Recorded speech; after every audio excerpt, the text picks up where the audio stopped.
Hi viewers, welcome back to our channel. So KSET examination point of view, MCQ questions ಇವು possible questions ಇವು examination point of view important ಆಗಿರತಕ್ಕಂತ questions ಇವು. So first question ನೋಡೋಣ. At which level of teaching is the learner most active? ಯಾವ level teaching learner most active ಆಗಿರ್ತದೆ ಅಂತ ಹೇಳಿದ್ರೆ memory level, understanding level, reflective level and informative level ಅಂತಿದೆ.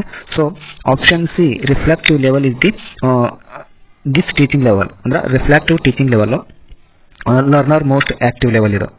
So option C is the right answer. So next question, the reflective level of teaching was introduced by. Reflective level of teaching ಯಾರು introduce ಮಾಡಿದ್ರು ಅಂತಿದ್ರೆ Morrison ಇದೆ, Hunt ಇದೆ, Herbart and Bloom ಅಂತಿದೆ. So reflective level of teaching introduce ಮಾಡಿದವರು Hunt. Option D is the right answer. So next question, which level of teaching is also called thoughtful level.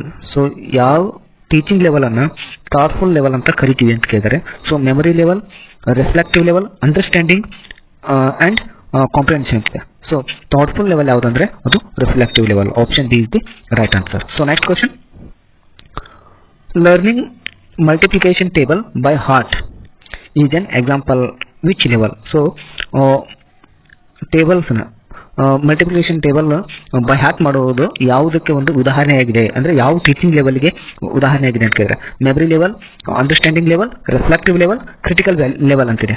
So learning multiplication table by heart ಮಾಡೋದು ಅದು memory ಲೆವೆಲ್ಗೆ ಒಂದು ಉದಾಹರಣೆಯಾಗಿದೆ.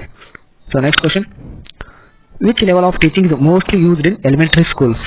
So ಪ್ರಾಥಮಿಕ ಶಾಲೆಗಳಲ್ಲಿ ಯಾವ ಒಂದು ಟೀಚಿಂಗ್ ಲೆವೆಲ್ನ ಹೆಚ್ಚಾಗಿ ಯೂಸ್ ಮಾಡ್ತದೆ ಅಂತ ಕೇಳಿದ್ರೆ, so memory level, understanding level, reflective level and creative level. So elementary school ಒಳಗೆ ಮೋಸ್ಟ್ಲಿ ಯೂಸ್ಡ್ ಟೀಚಿಂಗ್ ಲೆವೆಲ್ ಯಾವುದಂದ್ರೆ ಅದು memory level. So option is the right answer.